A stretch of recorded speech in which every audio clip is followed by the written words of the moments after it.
তাজা মাছ এবং শুটকি এই দুই ধরনের মাছের সমন্বয়ে রান্না করা একটি তরকারি দোমাছা। চট্টগ্রাম, নোয়াখালী ও ফেনী অঞ্চলের জনপ্রিয় এই রান্নাটি চেখে দেখতে পারেন আপনিও। মজাদার এই রেসিপি থাকছে আজকের অনুষ্ঠানে। সঙ্গে থাকছে আরও একটি মুখরোচক রেসিপি, সবজির রোল ভুনা।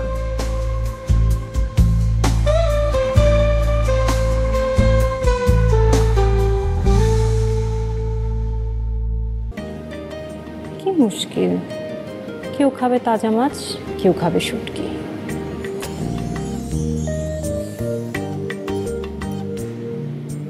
দেখি তো এই বইয়ে কোনো সমাধান পাই কিনা।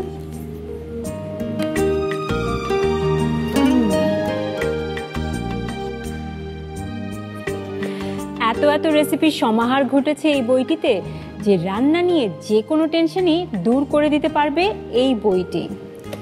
যারা রান্না করতে ভালোবাসেন তাদের জন্য তো অত্যন্ত আকর্ষণীয় একটি বই হতে পারে এটি, কারণ এতে রয়েছে দেশের বিভিন্ন অঞ্চলের ঐতিহ্যবাহী সব খাবারের রেসিপি। আর তাই তো এই রেসিপিগুলো তুলে ধরবার জন্যই আমাদের এই আয়োজন।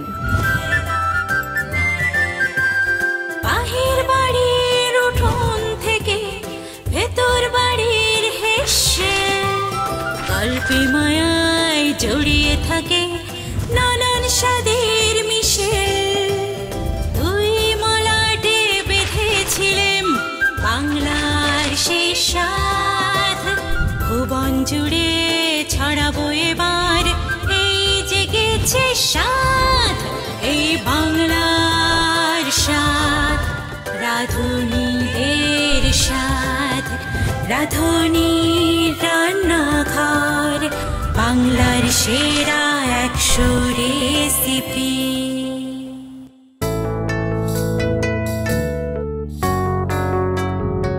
প্রিয় দর্শক, রাঁধুনির রান্নাঘর, বাংলার সেরা 100 রেসিপি এই আয়োজনে আপনাদের স্বাগত জানাচ্ছি।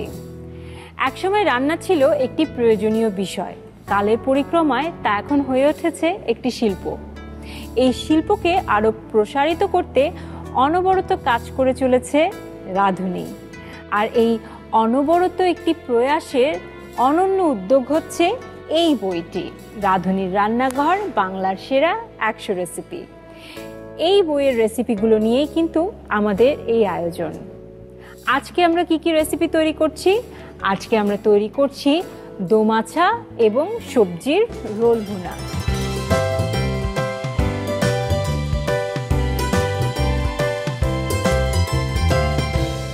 দেশসেরা রাঁধুনিদের কাছ থেকে নেয়া 100টি রেসিপি নিয়ে সাজানো হয়েছে এই বইটি। আজকের যে দুটি রেসিপি আমরা দেখব তা আমরা নিয়েছি শুটকির নানা স্বাদ এবং সুস্বাদু সবজির বিভিন্ন রান্না এই ক্যাটাগরি থেকে। এবারে চলে যাচ্ছে আমাদের প্রথম রেসিপিতে। আমাদের প্রথম রেসিপি তৈরি করে দেখাবেন অত্যন্ত গুণী রন্ধনশিল্পী সাবিনা সিরাজি।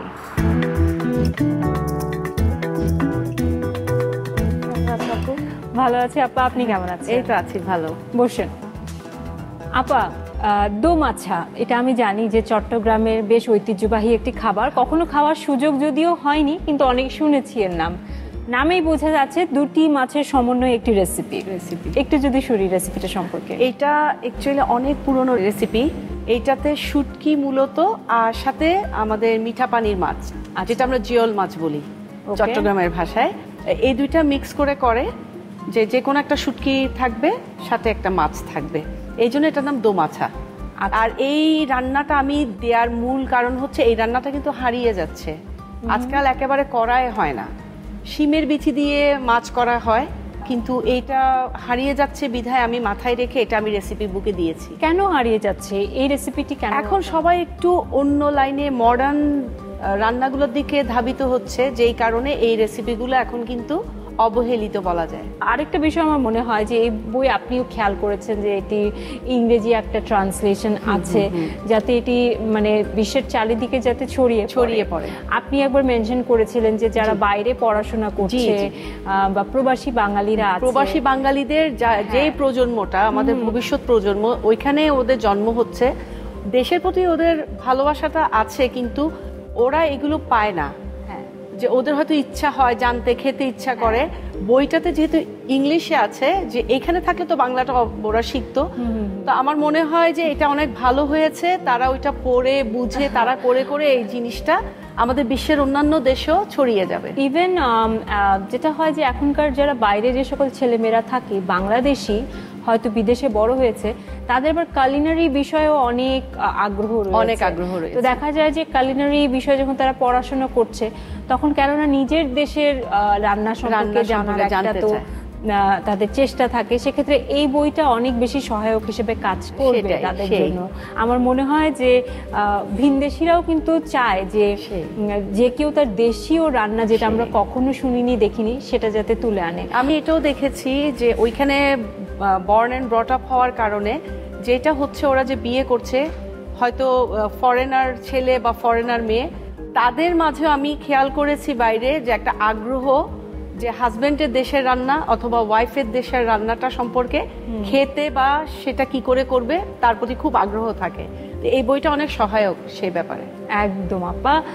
তাহলে আজকে প্রিয় দর্শক, আর দেরি কেন, আমাদের সেরা রাঁধুনি 1422-এর বিজয়ী, তার রান্না তো খেতেই হয়, নিঃসন্দেহে অনেক সুস্বাদু হবে। আপা, দোমাছা নাম শুনেছি, খাইনি, আজকে খাবো ইনশাআল্লাহ।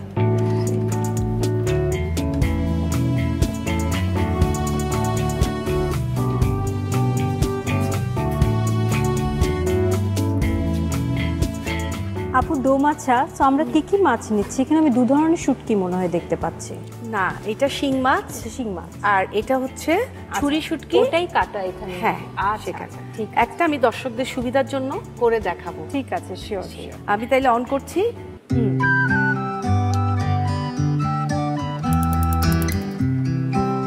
আচ্ছা, এইটা একটা প্রসেস আছে। শুটকিটাকে পোড়ায় নিতে হয়।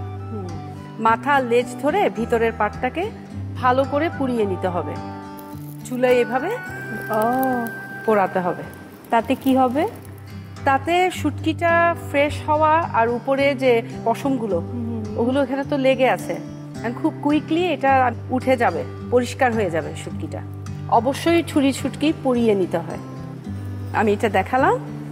এখন আমি একটা কাঁচি দিয়ে মাথাটা লেজটা কেটে নেব। এরপর গরম পানি দিয়ে ভিজিয়ে রাখবো ঘন্টাখানেক। এবং একটু একটু লোমগুলো বেরিয়েও আসে, দেখা যাবে, চলে যাবে। আর যখন ওয়াশ করব তখন এগুলোকে মানে হাত দিয়ে একেবারে ঘষে ঘষে ঘষে পরিষ্কার করা হবে, কিন্তু তার আগে অবশ্যই গরম পানি দিয়ে ভিজিয়ে রাখতে হবে। অনেকে ওইরকম 2 ঘন্টার মতো করে ভিজিয়ে রাখা যাবে। আচ্ছা, এইটা আমি এখানে গরম পানি নিচ্ছি।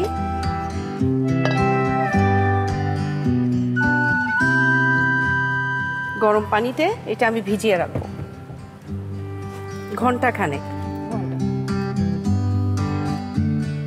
এরপরে যখন আমি এটাকে খুব ভালো করে হাত দিয়ে ঘষে ঘষে পরিষ্কার করব, তখন এরকম হয়ে যাবে, একদম পরিষ্কার ক্লিন একটা ইয়ে। মাছটা তো অন্য প্রসেসে করা হয়, যে পেঁপের যে উপরে যে ছালটা আছে ওটাকে যদি ব্লেন্ডারে গ্রেট করে নিয়ে ওটা দিয়ে খুব ভালো করে শিং মাছকে কচলানো করা হয়, একেবারে সাদা হয়ে যাবে এটা। এছাড়া অন্য প্রসেসও করে, গ্রামের দেশেও যে একটু খসখসে জায়গায় হাত দিয়ে ডলে করে, পেঁপের কষ দিয়ে আমাদের টাউনে করলে ভালো হয়। হ্যাঁ, আর আমাকে তেলটা একটু, আমি 4 টেবিল চামচ সানফ্লাওয়ার পরিমাণে তেলটা ঢেলে দিচ্ছি। এখানে অ্যাকচুয়ালি 4 টেবিল চামচ। আচ্ছা, তেলটা একটু গরম হলে আমি পেঁয়াজ কুচি আগে দিব, একটু তাপুক। আচ্ছা, আমি পেঁয়াজ দিয়ে দিলাম, পেঁয়াজটা একটু বাদামি হোক, এরপর আমি অন্য মশলাগুলো দিব। আপু, তুমি কি মাছ পছন্দ করো খেতে? হ্যাঁ আপু, মাছ আমার খুব পছন্দ। মাংসের চেয়ে আমি মাছ বেশি। হ্যাঁ, মুরগি বা গরুর মাংস, হ্যাঁ মাছ পছন্দ। খাসিটা ভালো লাগে, আচ্ছা, মজা করে যদি রান্না করা হয়, বাট মাছ আমার খুব পছন্দ। পেঁয়াজটা একটু বাদামি হয়ে এসছে, আমি 2 টেবিল চামচ মরিচের গুঁড়ো দিয়ে দিলাম, একটু পানি দিতে হবে, পানিটা না দিলে মশলাটা পুড়ে যাবে, কষবে না। আর যেহেতু শুটকি, মরিচ তো একটু বেশি লাগবে। হ্যাঁ হ্যাঁ, একটু ঝাল চাইলে অনেকে 3 চামচও দেওয়া যায়, আমার 2 চামচটা মনে হলো যে পারফেক্ট এই পরিমাণ শুটকির জন্য। জিরা গুঁড়া সব 1 টেবিল চামচ করে। লবণ দিতে হবে, লবণটা আমি স্বাদ অনুযায়ী দিব।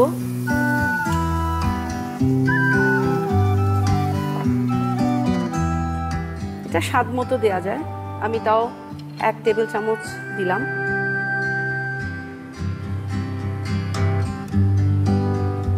এরপর আমি মাছ দিয়ে দিব। মাছ এখানে যেটা ভালো করে বলক হচ্ছে, চলে এসছে বলক। আচ্ছা, একটা একটা করে দিই, সমস্যা নেই। চারিদিকে বিছিয়ে দিলে উপরে শুটকিটা আমি বিছাই দিব, দুইটা একসাথে হয়ে যাবে। এরপরেই আমি শুটকি দিয়ে দিচ্ছি।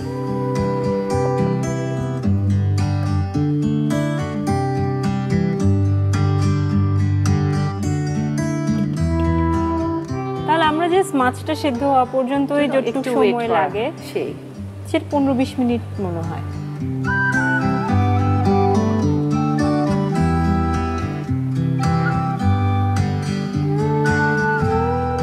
আপা, আমার মাছটা হয়ে গেছে। আমি একটু কাঁচামরিচ আর একটু ধনেপাতা,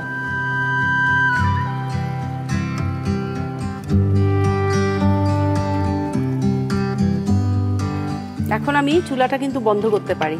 ঠিক আছে, ডান। তাহলে আমরা সার্ভিং এ চলে যাই। ওকে আপু, আমি এখন সাজিয়ে নিচ্ছি। সাজানোর সময় দুইটাই মাথায় রাখছি, শুটকি এবং মাছ দুইটাই যেন উঠে।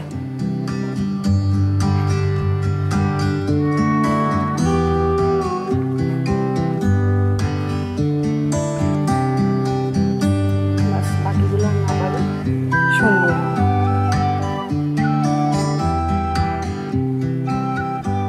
আপা, তৈরি হয়ে গেল দোমাছা। অনেক অনেক ধন্যবাদ আপু, চমৎকার লাগছে দেখতে, এবং আপনার বইয়ের রেসিপির সঙ্গে তো একেবারেই দারুণ মিলে গেছে। আজকে আমি ট্রাই করছি দোমাছা, এত শুনেছি। প্রিয় দর্শক, আপনারা যারা ট্রাই করেছেন কিংবা করেননি তারা অবশ্যই এই রেসিপিটি একবার ট্রাই করে দেখতে পারেন। আপনাদের সকলের জন্য পুরো প্রস্তুত প্রণালীটি একবার দেখিয়ে দিচ্ছি।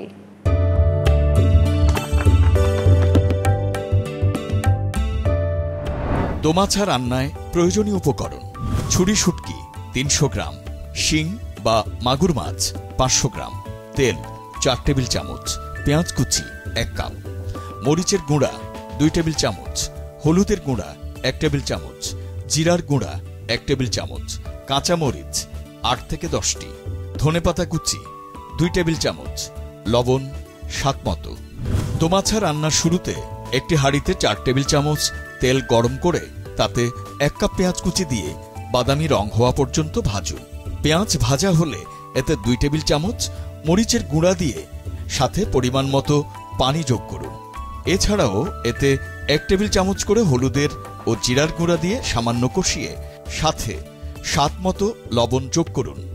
এ পর্যায়ে পানি ফুটে উঠলে এতে প্রথমে ধুয়ে পরিষ্কার করে রাখা টুকরো শিং মাছ এবং পরে শুটকি দিয়ে ঢেকে সিদ্ধ হওয়া পর্যন্ত জাল দিন। মাছ সিদ্ধ হয়ে তেল উপরে উঠলে 8 থেকে 10টি কাঁচামরিচ ও 2 টেবিল চামচ ধনেপাতা যোগ করে পরিবেশন করুন ভিন্নধর্মী মাছের রেসিপি দোমাছা। এবারে চলে যাচ্ছে আমাদের দ্বিতীয় রেসিপিতে, যেটি তৈরি করবেন আমাদের অত্যন্ত পছন্দের দিলরুবা বেগম ফ্যান্সি, সবজি রোল ভুনা। একটু রেসিপিটা সম্পর্কে বলবেন আপা। রেসিপিটা সবজি আসলে নর্মালি আমরা কারি হিসেবে খাই, ভাত দিয়ে খাই, এটা তো নর্মাল আমাদের দেশে, কিন্তু বাচ্চারা সবজি খেতে চায় না। আসলে আমার এই সবজির টেকনিকটা হলো বাচ্চাদেরকে খাওয়ানো। পোলাওয়ের সাথে সবজি খাবে, ভাতের সাথে সবজি খাবে, রুটির সাথে সবজি খাবে, এই জন্য একটু ইনোভেশন। এখানে শাক থাকবে, সবজি থাকবে, বিভিন্ন টাইপ সবজি। এটাকে আমরা ভেজিটেবল রোল খাই, সেটাকে আপনি কারি আকারে কি কারি আকারে, রাইট। ও Okay. এবং পাতা দিয়ে যেন ভাত দিয়ে কারি হিসেবে খাওয়া যায়। খুব সুন্দর চিন্তা আপু। আমি জানতে চাই যে এই কনসেপ্টটা বা এই যে রেসিপিটা, এটাকে আপনার নিজস্ব? হ্যাঁ, এটা আমার নিজস্বই।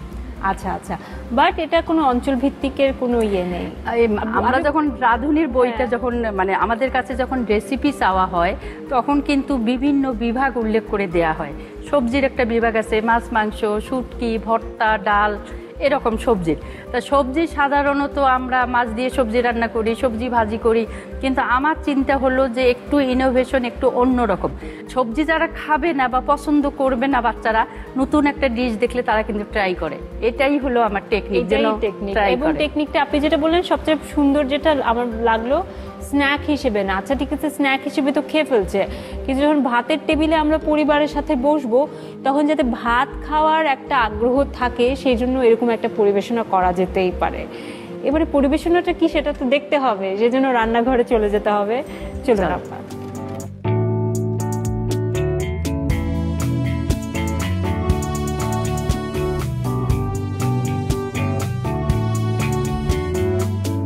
ওকে আপু, রোলটা তাহলে আমরা পাতায় করছি? পাতায় করব।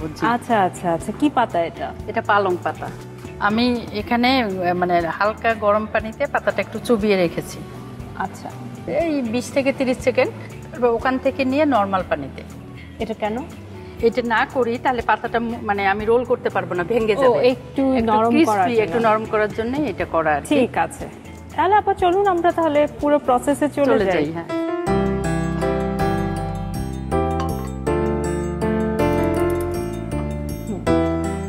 এখানে আমি বিভিন্ন ধরনের সবজি, সিজনাল যে সবজি পাওয়া যায় এবং একটু কালারফুল নিলে দেখতে ভালো লাগে, সব সবজি একদম আমি কিমা মিহি করে রেখেছি আর কি। ওকে, এটা হচ্ছে মানে কোনো স্পেসিফিক কিছু নাই, যখন যেটা হাতের কাছে আছে, সিজনাল যা আছে সেগুলো ব্যবহার করব, মাল্টি কালার যাতে হয়। আপু আমার সরিষার তেল লাগবে। ওকে, আমি দিয়ে দিচ্ছি।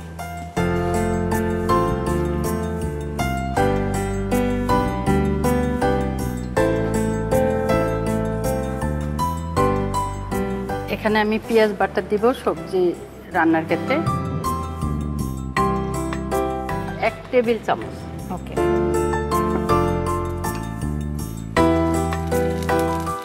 আদা বাটা দিব 1 চা চামচ, পোস্তটা দিব 2 টেবিল চামচ, পোস্ত বাটা। এখানে দিব নারকেল বাটা। নারকেল বাটা, নারকেলটা হলো 2 টেবিল চামচ। ওকে,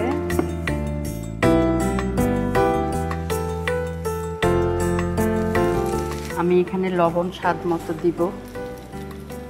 আপু এখানে সরিষা বাটাও যাবে। আচ্ছা, 1 টেবিলের মতো সরিষা দিলাম। আর এখন আমি সবজিটা দিয়ে দিব।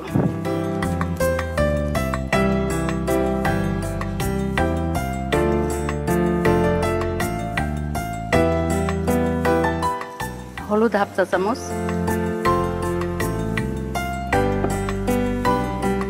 মরিচও হালকা হালকা দিব। তার কারণ হলো আমি যেহেতু বারবার বলেছি এটা আমি বাচ্চাদেরকে খাওয়ানোর জন্য করব, সেজন্য আমি কমিয়ে দিই। সুন্দর একটা ফ্লেভার কিন্তু আসছে।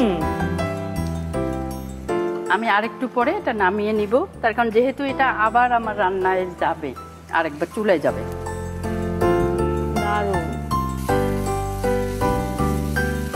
আপু আমি এটা চুলা বন্ধ করে দিলাম। হ্যাঁ, একটু এটা ঠান্ডা করতে হবে যাতে আপনার রোলটা, আমার রোলটা আমি সুন্দর করে করতে পারি।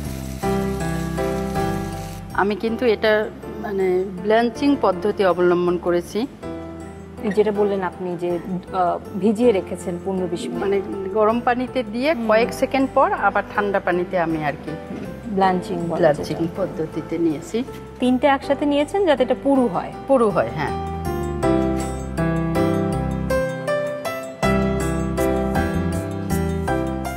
আমি একটু টেকনিক করে এই যে এইদিকে এটা মুড়িয়ে দিব, তাহলে সুন্দর মতো এটা রোল হবে। বাহ, দারুণ।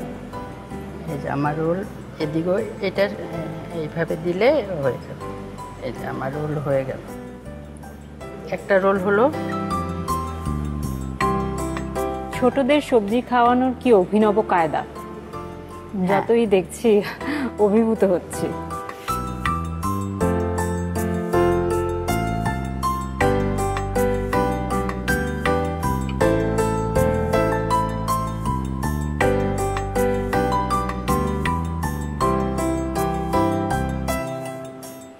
ও দারুণ। আপু তৈরি হয়ে গেল আমার।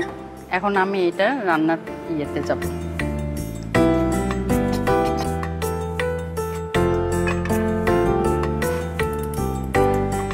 আর এখানে একটু টেকনিক আছে, সেটা আমি যদি এরকম করে দেই তাহলে কিন্তু মশলাটা ভিতরে ভালোভাবে ঢুকে যাবে। আপনি এখন যে কারিটা করবেন সেটার মশলা যাতে সুন্দর মতো, হ্যাঁ, এটা এভাবে দিলে বোঝাও যাবে না যে ফুটা আছে, কিন্তু সুন্দরভাবে মশলাটা ঢুকবে। ঠিক আছে। মানে সামান্য একটু তেল শুধু টস করার জন্য।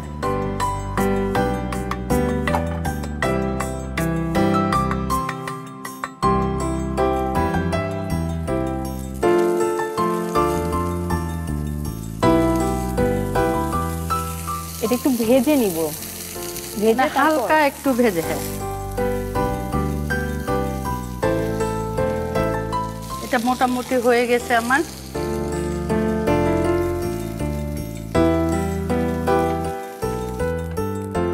দারুণ। এবার আরেকটু তেল দিব, 1 টেবিল চামচের মতো তেল দিলাম। যেহেতু আমার এটা গ্রেভি হবে, হ্যাঁ, আমি বেশি করে। 2 টেবিল চামচ পেঁয়াজ বাটা, সে একই মশলাগুলোই একই মশলা আবার যাচ্ছে, হ্যাঁ। আদা বাটা 1/2 চা চামচ, পোস্ত দানাও আমার 2 টেবিল চামচ যাবে। নারকেল বাটা 3 টেবিল চামচ দিলাম। আর আগে এটা একটু কষিয়ে নিই।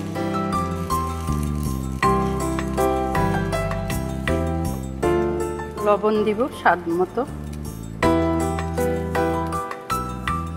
এটা হলো রসুন বাটা অল্প সামান্য 1 চা চামচ। আর দিব সরিষা বাটাটা একটু পরে দিব, হলুদ মরিচের গুঁড়া দিব 1/2 চা চামচ হলুদের গুঁড়া, 1 চামচের একটু কম আমি মরিচের গুঁড়ি দিলাম। আর একটু আমার এখানে তেল লাগবে, একটু সামান্য পানি দিব।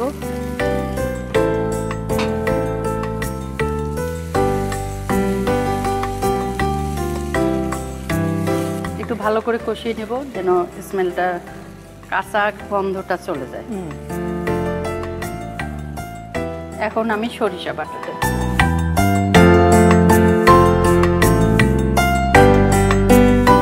সরিষা বাটা 1 টেবিল চামচ দিলাম, বেশি দিব না যেহেতু এখানে পোস্ত আছে। আপু আমি ঘিটা দিব। এটা তো একটা দারুণ একটা ফ্লেভার অ্যাড করবে। হ্যাঁ, এখানে 3 টেবিল চামচ ঘি আছে, আমি পুরোটাই দিয়ে দেব।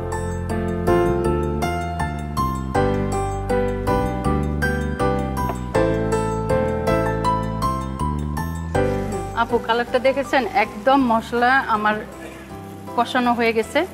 এখন আমি সামান্য একটু পানি দিব। এখন কিন্তু আমি এই যে রোলগুলো দিয়ে দেব।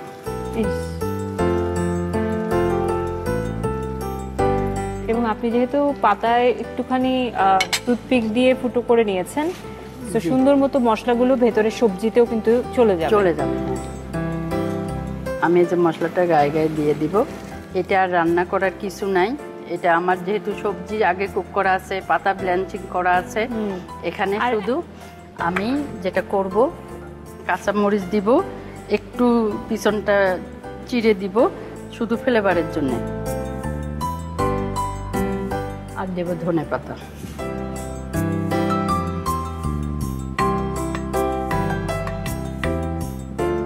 বাহ, মানে 1 মিনিট, তারপরে অফ হয়ে গেল। এই 1 মিনিট আমরা নিচ্ছি ধনেপাতার ফ্লেভারটা আর কাঁচামরিচের ফ্লেভারটা যাতে পুরো কারিতে ভালো মতো মিলেমিশে যায়। ধনেপাতা বা লেবুর রস এই জাতীয় খাবার মানে খাবারে যখন আমি রান্নায় দিব তখন কিন্তু অবশ্যই শেষের মিনিটে দিতে হবে। এটা কেন দিব, এটা আমি ফ্লেভারও পাবো, এটার থেকে যে ভিটামিন থাকবে সেটাও ইনটেক থাকবে। ওকে, আমি চুলাটা অফ করে দিলাম। এখানে যে কোনো রান্না আমি চুলা বন্ধ করার পরেও কিন্তু আরো 1 মিনিট বসে থাকবো, রাখা দরকার। যদি সময় না থাকে সেক্ষেত্রে ঠিক আছে, কিন্তু প্রত্যেকটা জিনিসের নির্দিষ্ট ফর্মে একটা যাওয়ার সুযোগ দিতে হবে। এই ফাঁকে আমি একটু আপনার বইয়ে আপনি যে রেসিপিটা দিয়েছেন সেটার ছবিটা একটু দেখতে চাচ্ছি।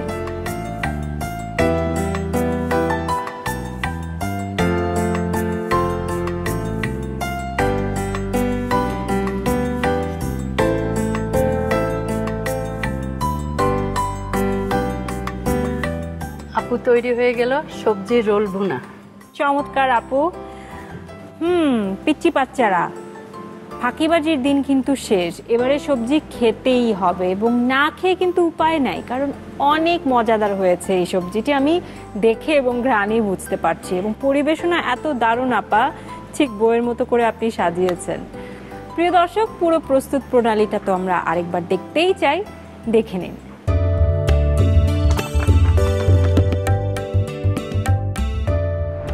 সবজির রোল ভুনা তৈরিতে যেসব উপকরণ লাগবে: পালং শাকের পাতা বড় আকারের 10 থেকে 15টি, বিভিন্ন রঙের সবজি কুচি 1 কাপ, মরিচের গুঁড়া 2 চা চামচ, হলুদের গুঁড়া 1 চা চামচ, সরিষার তেল আধা কাপ, ঘি 3 টেবিল চামচ, নারিকেল বাটা 1 কাপের 4 ভাগের 1 ভাগ, পোস্ত বাটা 4 টেবিল চামচ, সাদা সরিষা বাটা 2 টেবিল চামচ, আদা বাটা 1 টেবিল চামচ, রসুন বাটা আধা টেবিল চামচ, পেঁয়াজ বাটা 3 টেবিল চামচ, কাঁচামরিচ 3 থেকে 4টি, ধনেপাতা প্রয়োজন মতো, লবণ স্বাদ মতো। সবজির রোল ভুনা তৈরির শুরুতে চুলায় একটি প্যান দিয়ে গরম করুন। প্যান গরম হলে তাতে 4 টেবিল চামচ সরিষার তেল গরম করে এতে 1 টেবিল চামচ পেঁয়াজ বাটা, 1 চা চামচ আদা বাটা, 2 টেবিল চামচ করে পোস্ত ও নারিকেল বাটা দিয়ে ভালোভাবে মিশিয়ে কিছুক্ষণ কষাতে হবে। কষানো শেষে এতে স্বাদমতো লবণ, 1 টেবিল চামচ সরিষা বাটা দিয়ে সাথে আগে কুচি করে রাখা 1 কাপ সিজনাল সবজি দিয়ে মেশাতে হবে। এ পর্যায়ে প্যানে আধা চা চামচ করে হলুদের ও মরিচের গুঁড়া মিশিয়ে আরও 3-4 মিনিট রান্না করে এটিকে ঠান্ডা করতে হবে।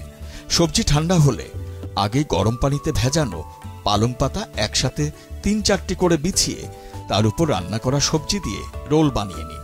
এখন চুলায় আরেকটি প্যান দিয়ে গরম করতে হবে। প্যান গরম হতে হতে সবজির রোলগুলো কাঠি দিয়ে বেশ কিছু ছিদ্র করে দিতে পারেন মশলা ভেতরে ঢোকার জন্য। প্যান গরম হলে তাতে 1 টেবিল চামচ সরিষার তেল ছড়িয়ে দিয়ে রোলগুলো 1 মিনিটের মতো উল্টে পাল্টে ভেজে তুলে নিন।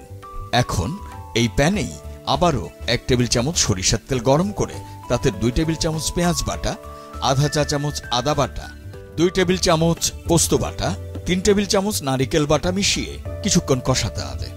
কষানো হলে এতে স্বাদমতো লবণ, 1 চা চামচ রসুন বাটা, আধা চা চামচ হলুদের গুঁড়া, 1 চা চামচের একটু কম মরিচের গুঁড়া এবং 1 চা চামচ সরিষার তেল দিয়ে মিশিয়ে সাথে সামান্য পানি যোগ করে আরও কিছুটা সময় কষাতে হবে। মশলার কাঁচা গন্ধ দূর হলে এতে 1 টেবিল চামচ সরিষা বাটা এবং 3 টেবিল চামচ ঘি যোগ করে আরও মিনিট 2 কষিয়ে নিন। এ পর্যায়ে তুলে রাখা সবজি রোলগুলো দিয়ে সাথে 3 থেকে 4টি কাঁচামরিচ ও পরিমাণ মতো ধনেপাতা কুচি ছড়িয়ে দিয়ে 1 মিনিট ঢেকে রান্না করে নামিয়ে গরম গরম পরিবেশন করুন সবজির রোল ভুনা। এবারে আমাদের আজকের যেই মজাদার দুটো রেসিপি তৈরি হয়েছে, একদিকে সবজি একদিকে মাছ, সেগুলো আমরা ট্রাই করব এবং আপনাদেরকে জানাবো কেমন হয়েছে। নিঃসন্দেহে ভালো হয়েছে, খাওয়ার আগে আমি বলে দিচ্ছি, তারপরেও খেতে তো হয়। চলুন বেরোই না।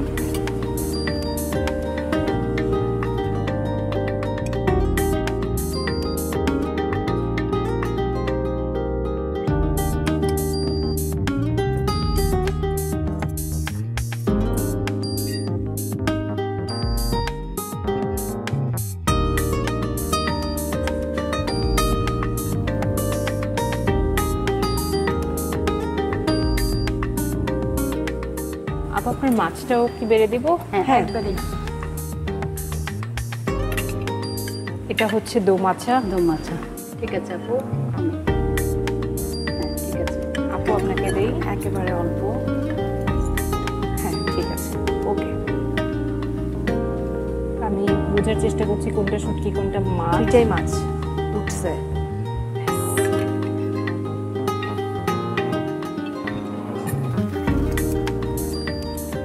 আমি প্রথমে সাবিনা আপার শুটকিটা ট্রাই করলাম। আমি আপনারটা সবজি। ভালো হয়েছে আপা, অনেক ভালো হয়েছে। আপনার দোমাছা মজা হয়েছে। ভালো আপা, দোমাছা দারুণ। অনেক মজা হয়েছে না? সব হারিয়ে যাওয়া রেসিপি। এবং চিটাগাংয়ের স্টাইলের মাছ রান্নাটাও মানে খুব ভালো লাগে না খেতে? চিটাগাংয়ের অনেক ঐতিহ্যবাহীর মধ্যে এটা অনেক, কিন্তু এটাও একটা। খুবই মজা হয়েছে আপা। কিন্তু সবসময় আমরা যেমন মেজবানি, কালাভুনা, এগুলো তো শুনেই আসছে, এগুলো তো শোনা যায় না, তাই আমি এটা করলাম। আপনাদের একটা মোচা ভাত আছে না? মোচা ভাতা, ওইটাও আমার মজা লাগে। ওটা কারো বেবি হওয়ার আগে টাগে দেয়, কিন্তু হ্যাঁ, সবগুলো দিয়ে মোচা মানে একটা পেটের মতো বানায় আর কি, মোচা ভাতি। ওইটা আমি খেয়েছি একবার। আমাদের মধু ভাত আছে, দুরুসকুড়া, অনেক অনেক। আরো যে কত নাম আছে এই অনেক। বইয়ের বাইরেও। আমাদের আরো একটা 100 রেসিপির বই দরকার আমার মনে হচ্ছে। আসলে পুরো বাংলাদেশেই কিন্তু ঐতিহ্য ছড়িয়ে ছিটিয়ে আছে। একটা বইয়ের মলাটে আসলে মানে আমরা সম্ভব না কভার করা সম্ভব। আপু, যদি এভাবে রেসিপি মানে আমরা যদি পেতে চাই বা নিতে চাই, তাহলে 8টা বিভাগে 8টা বই। দারুণ আইডিয়া, 8টা বিভাগেও 8টা বই। আমার ভবিষ্যতে ইচ্ছা আছে কোনো কোম্পানি যদি না করে, ব্যক্তি দিলরুবা করবে একটা, মানে এই বইটা নিয়ে আমার পরবর্তী প্রজন্ম, আমার নাতিপুতিরা যেন গবেষণা করতে পারে বাংলা রেসিপি নিয়ে। নিশ্চয় নিশ্চয়, দারুণ আইডিয়া। আমি আপনার সাথে আছি, কোনো সমস্যা নেই। আর আপু, আপনার এই সবজি যেটা আপনার একটা প্রয়াস, যাতে ছোটরা যারা সবজি খেতে চায় না তারা যাতে সবজি খায়, চোখ বন্ধ করে খাবে, চোখ বন্ধ করে খাবে। অনেক ভালো হয়েছে, থ্যাংক ইউ। ছোটরাও খাবে, বড়রাও খাবে। অনেক বড়রাও কিন্তু সবজি খেতে চায় না, শুধু মাছ মাংস খায়। একটু ডিফারেন্ট ওয়েতে দিলে কিন্তু ঠিকই যে এইভাবে খেতে চায়। দারুণ, মন ভরে খেলাম, পেট ভরে খেলাম। এবারে আমাদের পরের সেগমেন্টে চলে যাচ্ছি, যার নাম হচ্ছে ঝটপট প্রশ্নের চটপট উত্তর। শুরু করছি ঝটপট প্রশ্নের চটপট উত্তর। দুজনকে 3টি করে প্রশ্ন করব, আপনারা উত্তর দিবেন। প্রথমে আপা, আপনার কাছ থেকে শুরু করুন। আচ্ছা, প্রশ্ন হচ্ছে 5টি কমন উপকরণ যা বেকিং এ ব্যবহৃত হয়। ময়দা, ইস্ট, চিনি, বাটার, অয়েল, লবণ, আরো বলতে পারবো বেকিং পাউডার, বেকিং সোডা। ওকে, দ্বিতীয় প্রশ্ন হচ্ছে চিজ প্রথম তৈরি হয় কোন দেশে? চিজ মিশরে, এটা খ্রিস্টীয় 2000 বছর আগে। মিশর, একেবারে সঠিক উত্তর। তৃতীয় প্রশ্ন হচ্ছে চিজ কেক তৈরি করতে কি ধরনের পনির ব্যবহার করা হয়? Cream cheese. Absolutely correct. মানে চিজ কেক নামের মধ্যেই বোঝা যাচ্ছে যে কোন রকম পনির। এখানে আমার একটু কথা আছে, কেন সাবিনা আপাকে বেকিং এর সব প্রশ্ন? কারণ উনি বেকিং এ, উনি নিজেই বলে বেকিং এ ভালো, তাহলে ওনাকে বেকিং এর প্রশ্ন বললে তো উনি সব পারবেন। আপনি যে মজার সবজি খাইয়েছেন, আজকে এখন আপনাকে সবজি নিয়ে প্রশ্ন করব, ঠিক আছে? আপনি সবজির পুষ্টিগুণ নিয়ে তো ভালো জানেন, তো বলেন সবজির পুষ্টিগুণ বজায় রাখার উপায় কি? এগুলো স্টিমে রান্না করলে সবজির পুষ্টিগুণ ভালো থাকে, যেরকম আপনি রান্না করেন মাঝে মাঝে। হ্যাঁ, একটা ভুল ধারণা আমাদের আছে, অনেকে বলে সবজি ঢাকনা দিয়ে রান্না করতে হয়, এটা কিন্তু রং। সবজি মুখ খুলে রান্না করতে হয়। কেন সেটা? কালার ঠিক থাকার জন্য। আচ্ছা, ঠিক আছে, এটা জানলাম আমি। ওকে, পরের প্রশ্ন হচ্ছে টমেটো কি ধরনের সবজি? টমেটো অবশ্যই ফ্রুটি, মানে ফ্রুটস জাতীয় সবজি। হ্যাঁ, ইটস আ ফ্রুট, বাট আমরা ভেজিটেবল হিসেবে বলি। লাস্ট প্রশ্ন আপনাকে, প্রোটিন মানবদেহের কোন কাজে লাগে? প্রোটিন এমন একটা জিনিস, মানবদেহের যে কোষের যে মেরামত হয় বা কোষ যে বৃদ্ধি পায়, বাচ্চাদের যে শারীরিক বৃদ্ধি, এটা প্রোটিন ছাড়া হবেই না। একদম, আমরা যে বড় হচ্ছি, বুড়ো হচ্ছি, এই সব কিছুই হচ্ছে প্রোটিনের কারণে কোষ বৃদ্ধিতে সাহায্য করে। ওকে, তো সুন্দর তো উত্তর দিলেন, শুধু শুধু আপনি কমপ্লেন করছিলেন। এবারে আমি 4টি প্রশ্ন করব এই বইকে নিয়ে। সো যে উত্তর আগে বলতে চাইবে বা পারবে সে হাত তুলবে, ঠিক আছে? প্রশ্ন হচ্ছে, রাঁধুনির রান্নাঘর বাংলার সেরা 100 রেসিপি বইটিতে উৎসবের রান্না ক্যাটাগরিতে কতগুলো রেসিপি আছে? 14টা। সঠিক উত্তর। রাঁধুনি রান্নাঘর বাংলার সেরা 100 রেসিপি বইটিতে নোনা ইলিশ পাতুরি রান্নায় কোন 2টি পাতা ব্যবহার করা হয়েছে? লাউ পাতা, কুমড়া পাতা। আপনি ছাড়া কে পারবে এটা? আপনারই রেসিপি। এটা আমারই রেসিপি। ওকে। তৃতীয় প্রশ্ন হচ্ছে, খাসির মাথায় কুমড়া ঘাটি রেসিপিটি রাঁধুনি রান্নাঘর বাংলা সেরা 100 রেসিপি বইটির কোন বিভাগের অন্তর্গত? আমি আগে তুলছি বলো। মাংসের লোভনীয় যতপদ। সঠিক উত্তর। শেষ প্রশ্ন হচ্ছে, পাক্কি বিরিয়ানিতে জাফরান কিসে ভিজিয়ে ব্যবহার করা হয়? দুধে। সঠিক উত্তর। একদম দুজনের সমানের সমান, তাই রাঁধুনিও তাদেরকে ভালোবাসা দিচ্ছে একেবারে সমানের সমান। Thank you. চমৎকার এই গিফট হ্যাম্পার দুটি আপনাদের দুজনের জন্য। আপা আপনাকে অনেক অনেক ধন্যবাদ, রাঁধুনিকে ধন্যবাদ এবং মাছরাঙ্গা টিভিকে অনেক ধন্যবাদ আমাদের কাজকে এখানে এই আয়োজনে শরীক করেছে। আমি তো নাবিলা আপাকে আরো অনেক দিন ধন্যবাদ দিতে চাই, আজকেই শেষ নয়। তবে সাবিনা আপাকে আমি ধন্যবাদ দিব। অনেক বছর পর আমরা কিন্তু 1422, আচ্ছা, অনেক বছর পর আপনার সাথে দেখা হলো, একটা রেসিপি শেয়ার হলো, একসাথে বসে খেলাম, এটা এই জন্য আপনাকে অনেক ধন্যবাদ। আর রাঁধুনিকে ধন্যবাদ তো দিবই, তার কারণ রাঁধুনি যদি এই বইটা যদি তৈরি না করতো আজ আমরা এখানে আসতাম না। এবং মাছরাঙ্গা টিভিকেও অনেক ধন্যবাদ, তারা আয়োজন করেছে বিদায় আজ আমরা 3 জন একসাথে। ডেফিনেটলি। দিলরুবা আপাকে অনেক ধন্যবাদ আমার তরফ থেকে, অনেকদিন পর আমাদের আসলে দেখা হয়েছে। বাহ, দারুণ। এর মাঝে আমি হচ্ছে সৌভাগ্যবতী, ইনাদের রেসিপিগুলো আমি ট্রাই করতে পারছি, ইনাদের সঙ্গেও আমার দেখা হচ্ছে। রাঁধুনিকে আমিও ধন্যবাদ জানাচ্ছি থাকে। প্রিয় দর্শক, এবারে আপনাদের পালা, আপনাদের জন্য থাকছে কুইজ। আমরা আজকের কুইজ জানবো, তবে তার আগে জেনে নেব গত পর্বের কুইজের সঠিক উত্তর দিয়ে কে জিতে নিয়েছে এই চমৎকার রেসিপির বইটি। রাঁধুনি রান্নাঘর বাংলা সেরা 100 রেসিপির গত পর্বের প্রশ্ন ছিল, মাটন গ্লাসি মূলত কোন এলাকার খাবার? RR 27A পুরান ঢাকা, RR 27B চট্টগ্রাম। সঠিক উত্তর RR 27A পুরান ঢাকা। আর সঠিক উত্তর দিয়ে বিজয়ী হয়েছেন ভাইনা মোড় মাগুরা থেকে মাহমুদা পারভিন। অভিনন্দন আপনাকে। এবারে জেনে নেব আমাদের আজকের পর্বের কুইজ। রাঁধুনি রান্নাঘর বাংলা সেরা 100 রেসিপির আমাদের আজকের প্রশ্ন, দোমাছা রান্নায় কোন শুটকি ব্যবহার করা হয়েছে? RR 28A লইট্টা শুটকি, RR 28B ছুরি শুটকি। উত্তর পাঠাতে আপনার মোবাইলের মেসেজ অপশনে গিয়ে টাইপ করুন MQ স্পেস RR 28A অথবা RR 28B আর পাঠিয়ে দিন 16239 এই নম্বরে। উত্তর পাঠানোর শেষ সময় আগামী বুধবার সন্ধ্যা 6টার মধ্যে। ছোট থেকে বড় সকলের স্বাস্থ্য এবং রুচির কথা মাথায় রেখে কিন্তু বাহারি সব রেসিপি নিয়ে সাজানো হয়েছে আমাদের এই আয়োজন। আজকে এ পর্যন্তই। আগামীতে আরও স্বাস্থ্যসম্মত এবং মজাদার রেসিপি নিয়ে আমরা হাজির হচ্ছি। সে পর্যন্ত সবাই ভালো থাকুন, নিজের স্বাস্থ্যের যত্ন নিন এবং সুস্বাদু খাবার বানিয়ে সকলের মন জয় করুন।